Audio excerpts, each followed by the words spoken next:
आसन कैसा होना, कल बताया था कि आसन कैसा होना चाहिए। तो उसी बात को आगे बढ़ाते हुए भगवान जी 12वें श्लोक में कह रहे हैं कि आत्म विशुद्धे के जो ध्यान है इसका लक्ष्य आत्म शुद्धि है, अंतःकरण की शुद्धि। अब आप एक चीज देखिए कि ध्यान जो है, बाकी जो गीता के बाकी शिक्षाएं हैं उनमें एक तो कर्म योग है, दूसरा भक्ति योग है और तीसरा ध्यान योग है।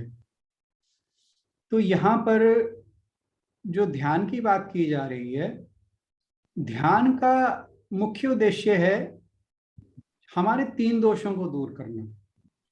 एक तो मल, चित्त का मल, दूसरा चित्त का विक्षेप। चित्त और मन आपस में, हम पहले भी बात करते रहे कि आपस में इंटरचेंजेबली यूज होते हैं, एक के स्थान पर दूसरा, दूसरे के स्थान पर एक। और तीसरा है अज्ञान का आवर। तो ध्यान के द्वारा हम इन 3 दोषों को दूर करने की कोशिश करते हैं। पहला जो दोष है चित्त का मल, उसके लिए तीसरे अध्याय में बताया था कर्म योग। चित्त का मल यानी मन की अशुद्धियां, तो कर्म योग द्वारा मन की अशुद्धियां दूर की जाती हैं। तो जो मन में अशुद्धता, मल या गंदगी है, वो कर्म योग के द्वारा निस्वार्थ कर्म, बिना फल के अटैचमेंट के जो कर्म करना है, उसके द्वारा मन की शुद्धि की जाती है। क्योंकि मन जो है उसको, जो चित्त का मल है वो उसको संसार की ओर धकेलता है। तो जब हम कर्मयोग के द्वारा उसे शुद्ध करते हैं तो हमारी इच्छाओं में और सांसारिक विषयों में आसक्ति कम होने लगती है और मन की शुद्धता आने लगती है। दूसरा जो दोष है वह है विक्षेप। विक्षेप का अर्थ है यहाँ पे कि मन हमारा विचलित रहता है। कोई भी परिस्थिति आ जाए जिसमें हमें, जो हमारे अनुकूल नहीं है, तो उसमें मन परेशान हो जाता है, विचलित हो जाता है। तो उसके लिए, उसको दूर करने के लिए क्या चाहिए कि हमें मन की एकाग्रता चाहिए। तो विक्षेप को दूर करने के लिए भक्ति योग का सहारा लिया जाता है। भगवान में जब हम सरेंडरफुलनेस के साथ पूरा उसको आत्मसमर्पण करके तो भगवान को अपने आप को समर्पित कर देते हैं, तो फिर मन का विक्षेप खत्म होने लगता है। तीसरा दोष है आवरण, अज्ञान का आवरण। उसका, उस दोष का निवारण जो है वो है स्वाध्याय, जिसके बारे में मैं कहता हूं कि श्रवण मनन निधिध्यासन। श्रवण जो हम डिस्कशंस करते हैं आध्यात्मिक, मनन उनके ऊपर चिंतन करना, फिर है निधिध्यासन। तो ध्यान की जो प्रक्रिया है वो निधिध्यासन में आती है कि हम जो हमारे टीचिंग्स हैं उनको अपने अंतःकरण की शुद्धि के लिए कैसे करें। तो यहाँ पर जो आई है बात कि हमें ध्यान जो है वो जो निधिध्यासन है, निधिध्यासन की प्रक्रिया है, उसमें हमें हेल्प करता है। हालांकि ध्यान का जो लक्ष्य है वह जिसे हम एनलाइटनमेंट कहते हैं वह नहीं है, उससे एनलाइटनमेंट नहीं होगी। एनलाइटनमेंट तो हमें ज्ञान द्वारा ही होगी। पर उस प्रक्रिया में ये एक अच्छा स्टेपिंग स्टोन है जिससे हम उसकी तरफ आसानी से बढ़ जाते हैं। क्योंकि साधना का लक्ष्य तो ये है कि ये जानना कि मैं शरीर नहीं हूं, बल्कि मैं एक शाश्वत अविनाशी आत्मा हूं, या परमात्म तत्व हूं, या ब्रह्म हूं। तो ये ज्ञान प्राप्त करने के लिए ध्यान एक माध्यम है, परंतु ध्यान द्वारा ये लक्ष्य प्राप्त होना आसान नहीं है। ध्यान इस प्रक्रिया का एक अंग है। तो ध्यान इसके लिए आप ये कहिए कि उपकरण है, इंस्ट्रूमेंट है, जो उस तरफ ले जाने की कोशिश करता है। फिर यहाँ पे आया था इस श्लोक में कृत्वा मनः एकाग्रम। ये कैसे करना है? वो है कि मन को सब जगह से हटा के, सब जगह से हटा के मतलब सांसारिक विषयों से हटा के एक जगह केंद्रित करना। और कैसे? यत चित्त इंद्रिय क्रिया, यानी मन और इंद्रियों के कार्यों को नियंत्रण में, यत का मतलब यहां पे नियंत्रण करना। तो फिर इसमें कहा कि आसन, जो पहले आसन का जिक्र किया था पिछले श्लोक में, कि उस आसन पर बैठकर फिर ये काम करने हैं, इससे मन की एकाग्रता होगी।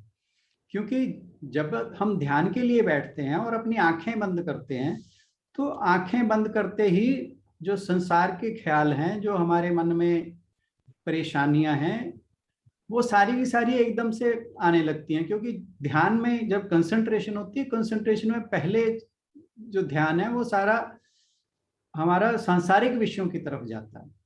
तो इसलिए ध्यान का मतलब है कि मन को इंद्रियों से निकालकर आत्म केंद्रित करना। तो इसके लिए हमें मन और इंद्रियों को नियंत्रित करना होगा। क्योंकि जैसे सूर्य उदित होता है, उगता है, तो उसकी लाइट सारी तरफ बिखर जाती है, पूरी ऊर्जा बिखर जाती है। तो अगर हम उस लाइट को कहीं पे फोकस करना चाहें तो एक लेंस की जरूरत होती है। तो ऐसे ही जो ध्यान है वो एक लेंस का काम करता है, जो मन की ऊर्जा है उसे अंतःकरण की तरफ केंद्रित करता है। तो ध्यान अपने अंदर जाने की एक क्रिया है। और फिर इसमें आया कि बैठना कैसे है।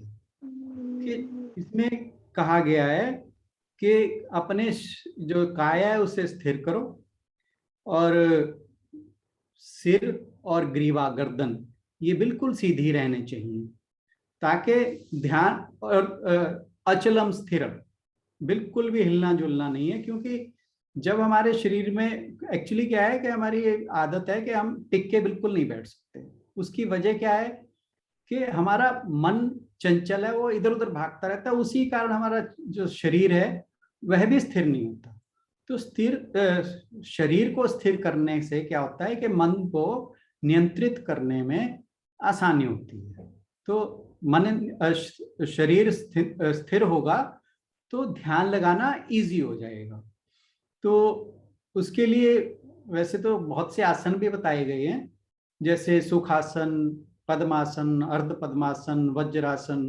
परंतु जो भी आपको, हम जब मेडिटेशन करते हैं तब भी बात होती है ये, कि जिसमें भी सुविधा हो, किसी भी आसन में जिसमें आप हिले जुले ना, आराम से बैठ जाएं बिना किसी तनाव के।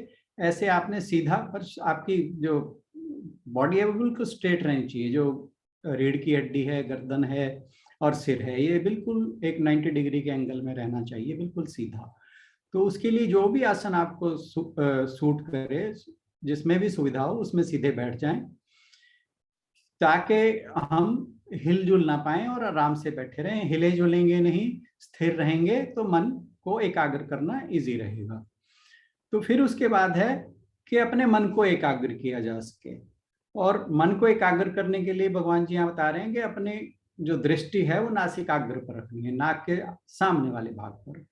इसका मतलब ये नहीं है कि वहां देखना है, वहां पे दृष्टि स्थिर करने का मतलब है कि हमारी दृष्टि बाह्य दृश्यों की ओर ना जाए। क्योंकि जब भी हमारा कोई भी इंद्रिय है, जब भी वो बाहर की तरफ जाए, मान लो आप ध्यान में बैठे हैं, कोई स्मेल आती है, आपका ध्यान एकदम कहीं उस खुशबू की तरफ जाएगा, या जो जिस तरह की भी स्मेल है। ऐसे ही कहीं कुछ आपके बॉडी पे टच कर जाए, जैसे कोई चींटी काट जाए, फिर वहां जाएगा। ऐसे ही कुछ दिखाई दे जाए तो वहां जाएगा। तो इन सब बातों का मतलब है कि हमारी दृष्टि कहीं और ना जाए। उसके लिए जो वास्तविक प्रक्रिया है वही है कि जैसे हम कहते हैं कि आधा आंख खुली और आधी बंद। आधी खुली का मतलब ये है कि नींद ना आए, और बंद का मतलब ये है कि ध्यान कहीं और ना जाए। जैसे कहते हैं कि आज्ञा चक्र पे, तो नासिकाग्र का यहाँ पे लिटरल मीनिंग लेने वाली बात नहीं है, सिर्फ यही है कि हमें ऐसे बैठना है, आंख ऐसे बंद करनी है कि नींद भी ना आए और हमारा ध्यान हमें कुछ दिखाई भी ना दे, ताकि हमारा मन कहीं और इधर उधर ना भागे। तो यहाँ और फिर इससे क्या होता है कि हमारा जो श्वास है वह भी नियंत्रित होता है, क्योंकि श्वास का भी मन के नियंत्रण के साथ बहुत संबंध है। जब हमारा श्वास और प्रश्वास की क्रिया जो है वो सामान्य हो जाएगी, वो तेज या बहुत स्लो नहीं होगी। वैसे ये कहा जाता है कि जितनी धीरे हो उतना अच्छा होता है। मतलब एक ज्ञानी या सिद्ध जो व्यक्ति होता है उसकी सांस का पता ही नहीं लगता वो कब ले रहा होता है। और हम अक्सर ध्यान दें तो जब हम चिंतित होते हैं तो बहुत तेज तेज सांस, क्रोध हो, चिंता हो, तो सांस बहुत तेज तेज चलती है। तो मन को एकाग्र करने में सांस की भी बड़े, जो श्वास प्रश्वास हम लेते हैं उसकी भी बहुत बड़ा रोल रहता है। तो मन अगर शांत होगा तो हमारे श्वास भी, जो श्वास की प्रक्रिया है वह भी बिल्कुल सही चलेगी, और उससे मतलब एक दूसरे के पूरक हैं। श्वास अगर नियंत्रण में होंगे तो मन भी नियंत्रण में होगा, या ये कहें कि मन नियंत्रण में है तो श्वास भी नियंत्रण में होगा। अब यहाँ तक बताया भगवान जी ने कि मन को या शरीर को या श्वास को कैसे नियंत्रित करना है। फिर अगले श्लोक में भगवान जी बताएंगे कि ध्यान जो करना है वो किस चीज का करना है। वह आएगा 14वें श्लोक में, जिसे हम कल डिस्कस करेंगे। आज के लिए इतना ही। धन्यवाद, प्रणाम।